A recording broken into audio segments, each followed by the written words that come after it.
Adlaw nga Martes karon mga kaigsuunan.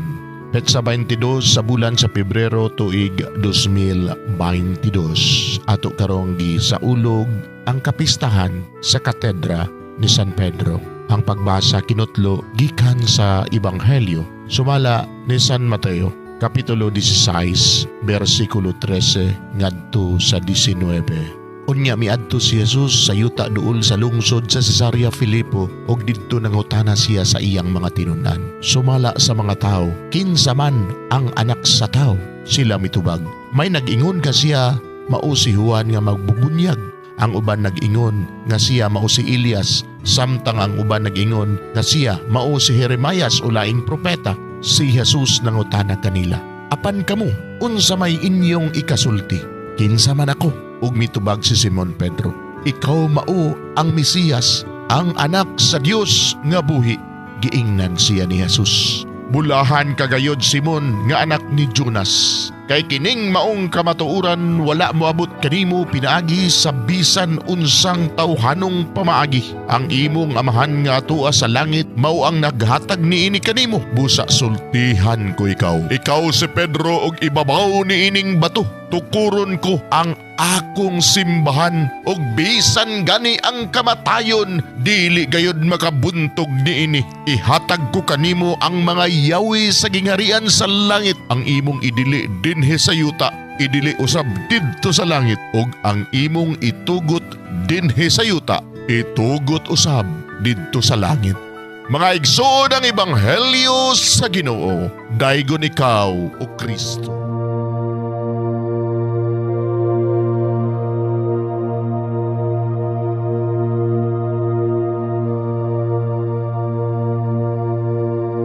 Pagampo sa dili pa magsugod sa trabaho. Magampo kita sa ngalan samahan sa Anak ug sa Espiritu Santo. Amen. Langit mo namong amahan, sa among pagsulod nining trabahoan, among gidala ang imong presensya uban kanamo. Among gipamulong ang imong kalinaw, imong grasya, imong kaluoy ug ang imong perpektong hanay sa among mga trabaho. Among gipadayag ang imong gahom labaw sa tanan diha sa mga butang nga among mahimo, masulti, mahuna-unaan ug mahukman sulod nining adlaw. Ginoo, nagapasalamat kami sa gasa sa kinabuhi niining bagong adlaw, niining kahigayunan nga kami nakasulod sa trabaho ug mamahimong parte niining nga grupo.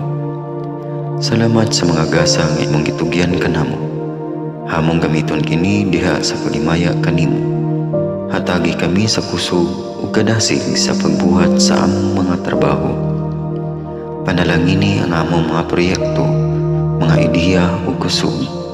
Aron sa ingon, bisan sa pinakagamay namong mga kalampusan, magahatag kini sa imong himaya.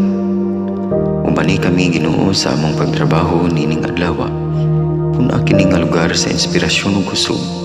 Tabangi kami nga magtrabaho isip usa ka grupo nga mapakita sa usag-usa ang kamaayo.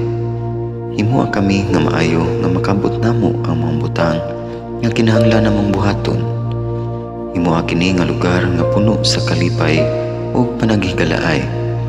Ug kamugaway ug kalinaw ang mapatigbabaw niining dapita. Ginoo, kung kami anaa sa kalibog, giyahi kami. Kung kami muwadaan sa kadasig ug paglaom, dasiga kami. Himua nga ang trabaho nga among gihimo ug ang paagi sa among paghimo niini makahatag unta kini ug hugot nga pagtuo, kalipay ug pahiyom sa tanan nga among mahimamat karong adlaw. Panalangini ang among mga pamilya, among Pinoy-anan, among nasod.